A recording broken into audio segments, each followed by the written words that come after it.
अब अपने standard 8 Navneet solution देखेंगे सेक्शन बी का chapter 11 direct and inverse proportion.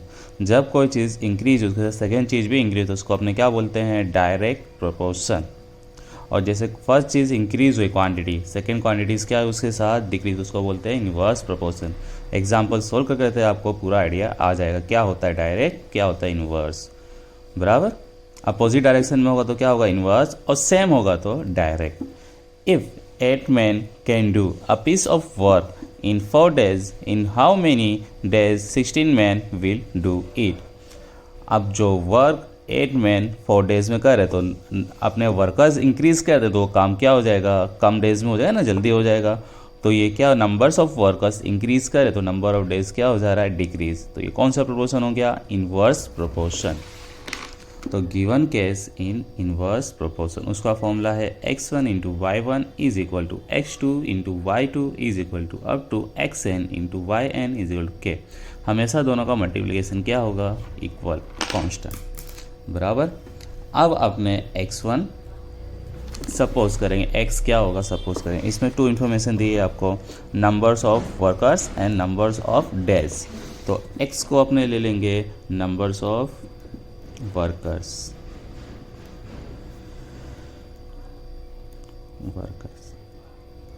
बराबर, और सेकेंड क्वांटिटी इसको ले लेंगे y और वो बोल देंगे numbers of days. Okay, first होगा अपना x, सेकेंड क्या होगा y। अब इसमें 2 स्टेटमेंट दी होगी। फर्स्ट स्टेटमेंट में दोनों चीज़ दी है, देखो 8 मैन, नंबर्स ऑफ वर्कर कितने हैं 8, तो नंबर ऑफ डेज 4। देखो नंबर्स ऑफ मैन अपना x है तो मतलब 8 मैंस, तो डेज कितने लगे अपने को 4। अब सेकेंड इन्फॉर्मेशन देखते हैं इसी तरह। सेकेंड इन्फॉर्मेशन दी है हाउ मैनी डेज, मतलब डेज फाइंड करना है, और 16 मेंबर 16 वर्कर दिए हुए हैं। फर्स्ट कॉलम अपना वर्कर्स है तो वो क्या हो गया 16, और ये अपने को मालूम नहीं तो क्या लिख देंगे y2। अपने हमेशा समझेंगे फर्स्ट वाला हमेशा होगा x1, सेकेंड होगा x2, ये होगा y1 y2, first column x1 y1 x2 y2। अपने फाइंड करेंगे x2, इसका फॉर्मूला क्या होगा x1 y1 is equal to x2 y2। तो लिख देते हैं formula x1 y1 is equal to x2 y2 हो गया।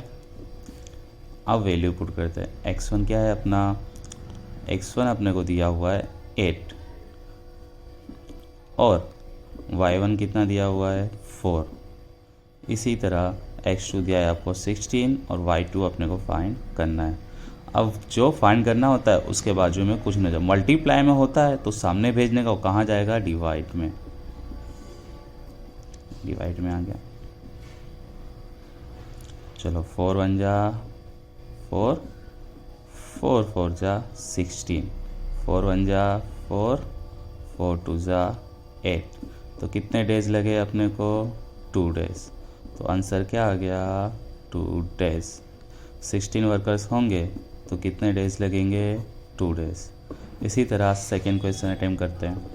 18 man can dig a well in 16 day. कोई वही वर्कर है, 18 वर्कर है, 16 डेज में काम कर रहे हैं आपको, 32 वर्कर्स होंगे तो कितने डेज लगेंगे। तो ये कौन सा प्रोपोर्शन हो गया, इनवर्स। जब वर्कर्स इंक्रीज होंगे तो नंबर ऑफ डेज क्या होंगे, डिक्रीज। अब इसके पहले आपने जस्ट ये एग्जांपल देख चुके। तो आपने को कौन सा हो गया, फर्स्ट वर्कर इंक्रीज हो रहा है तो डेज क्या हो रहा है, डिक्रीज। तो फर्स्ट इंक्रीज तो सेकेंड डिक्रीज हो रहा है, तो ये कौन सा प्रोपोर्शन हो गया, इनवर्स प्रोपोर्शन। तो क्या लिखेंगे, given case in inverse proportion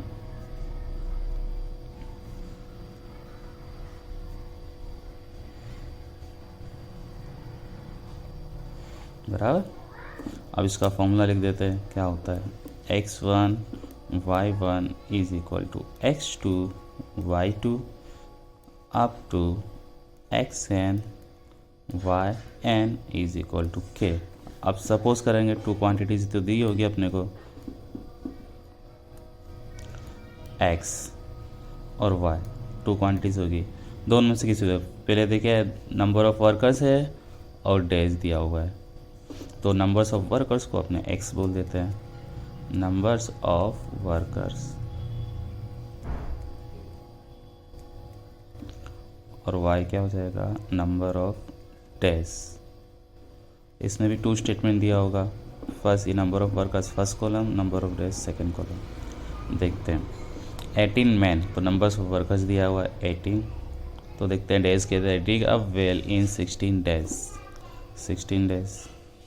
अब दिया है in how many days can 32 man, तो वर्कर दिया है 32। हाउ मेनी डेज मतलब ये फाइंड करना है। ये होगा x1 y1 x2 y2। इसको सोल्व करते हैं अपना फॉर्मूला पुट करके। फॉर्मूला क्या है अपने पास, x1 y1 is equal to x2 y2। अपने को पीछे ही दिया हुआ है x1 क्या लिया है अपने 18, तो डेज लगे थे अपने को 16। अपने को फाइंड करना है 32 डे वर्कर्स होंगे तो कितने डेज लगेंगे। जो फाइंड करना है उसके बाजू में कुछ होना नहीं चाहिए, तो मल्टीप्लाई में तो कहाँ जाएगा, डिवाइड में। तो डिवाइड में इसको भेज देते हैं 18 into 16 divided by 32 is equal to y2। अपने को क्या मालूम है, 16 1 जा 16, 16 2 जा 32, 2 1 जा 2, 2 9 जा 18, बचा क्या 9। तो आंसर क्या आ जाएगा 9। किसकी बात हो रही है, यूनिट क्या है, डेज। तो कितने डेज लगेंगे, 32 वर्कर्स होंगे तो 9 डेज कंप्लीट। अब question number 3, a batch of bottle were packed in 20 boxes with 30 bottle in each box. If the same bottle in packed using 25 bottles in each box, how many boxes would be filled? इसके अंदर क्या दिया है, number of boxes और number of bottles in each box. 2 information दिया है। देखते हैं डायरेक्ट है कि इनवर्स। अपने एग्जांपल लेते हैं, जैसे कि 100 बोटल्स है अपने पास, बराबर पैक करना है। अपने पास एक बॉक्स है, वो बॉक्स में 10 बोटल्स आ सकती है, तो अपने को कितने बोतल लगेंगे बताइए, कितने बोतल लगेंगे अपने को 10। कितने बॉक्स लगेंगे अपने को 10। एक बॉक्स में 10 बोतल आ सकता है, तो टोटल 100 बोतल फिल करने के लिए कितने बॉक्सेस लगेंगे 10 बॉक्सेस बराबर।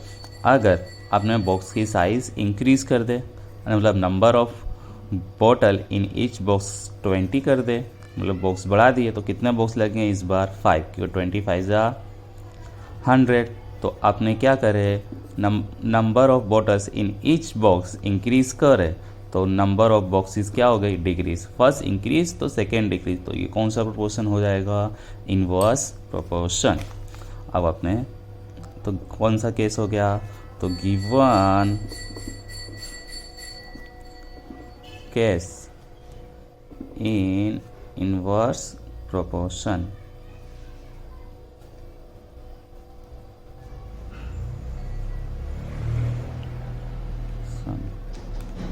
ओके।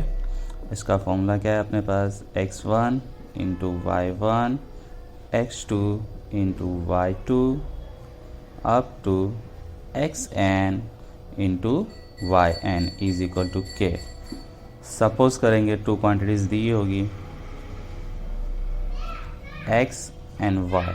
देखते हैं x क्या है, बॉक्सेस, क्या दिया है बॉक्सेस, तो नंबर ऑफ बॉक्सेस ले लेते हैं अपने पास, कुछ भी आगे पीछे अपने ले सकते हैं दोनों क्वांटिटीज में से, आंसर आ जाएगा। और दूसरा क्या है, number of bottles in each box, मतलब एक बॉक्स में कितनी बॉटल्स आ रहे हैं, तो क्या हो जाएगा y numbers of bottles in each box बराबर। अब उधर लिखते हैं अपने टेबल में, फर्स्ट होगा x क्या है, नंबर ऑफ बॉक्स, और y क्या है, number of bottles in each box. First information दिया है कितनी बॉक्स है 20, तो उस हर एक बॉक्स में कितनी बॉटल्स हैं 30, तो 20 बॉक्स फिल हो रहे, तो 1 बॉक्स में कितनी बॉटल्स आ रही है 30। आप सेकेंड इंफॉर्मेशन देखते हैं अपने, each box if the some batch is packed using 25 bottles in each batch। और कितना बोला है, एक बॉक्स में कितनी 25, तो ईच बॉक्स वाला नीचे वाला है, तो अपने को नंबर ऑफ बॉक्सेस फाइंड करना है। तो ये क्या हो जाएगा अपना x2, अपने को मालूम है x1 y1 x2 y2। Formula क्या है अपना, x1 इंटू y1। चलो फॉर्मूला लिखते हैं, क्या होगा, x1 into y1 is equal to x2 into y2। चलो x1 क्या है अपने लिए 20 और y1 क्या है नीचे वाला 30 और x2 अपने को फाइंड करना है और y2 अपने लिए है 25। इतना समझ आ गया। अब अपने को x2 फाइंड करना है तो ये है 25 बाजू में नहीं होना चाहिए, 25 मल्टीप्लाई में तो कहाँ जाएगा, डिवाइड में। तो देखो 20 into 30 divided by 25 is equal to x2। अपने को मालूम है 5 6 जा 30, 5 5 जा 25, 5 1 जा 5 एंड 5 4 जा 20। तो 4 6 जा कितना हो गया 24।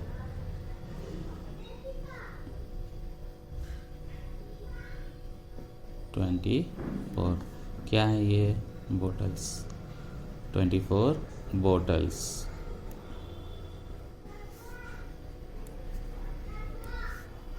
अब next question, 9 pipes are required to fill a tank in 2 hours. जब 9 पाइप अपने कोई टैंक के अंदर लगा रहे तो कितने आवर्स लग रहे हैं, 2। How long will it taken if 3 more pipe are use to fill. 3 और अपने पाइप इंक्रीज कर, मतलब नंबर ऑफ पाइप अपने इंक्रीज कर रहे हैं तो और जल्दी टैंक भराएगा ना, जितनी पाइप ज़्यादा उतनी जल्दी टैंक भराएगा। तो नंबर्स ऑफ आवर्स क्या हो जाएंगे, रिड्यूस हो जाएंगे। तो ये कौन सा प्रोपोर्शन हो गया, इन्वर्स प्रोपोर्शन। चलो तो given case in inverse proportion,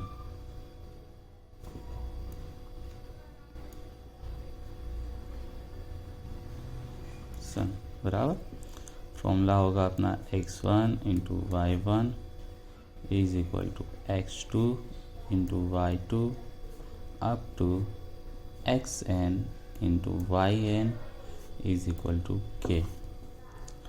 अब सपोज करते हैं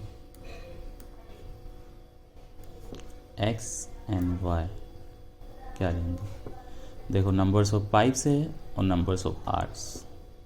तो x क्या हो जाएगा, नंबर्स ऑफ पाइप्स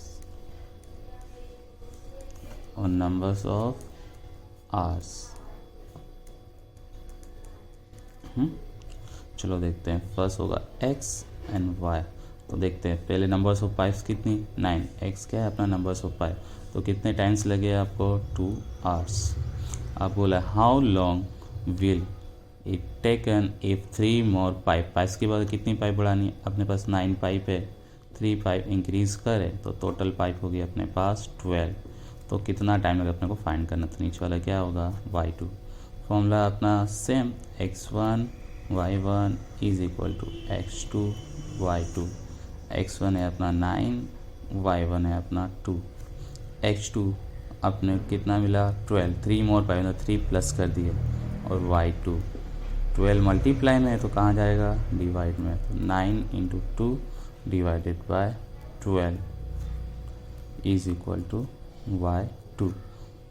2 1 जा 2, 2 6 जा 12। ये दोनों किसके टेबल में आते हैं, 3 के। 3 2 जा 6 और 3 3 जा 9। आंसर आया अपना 3/2। तो क्या आंसर आता है अपना, y2 is equal to 3/2 times किस में है, आर्स में।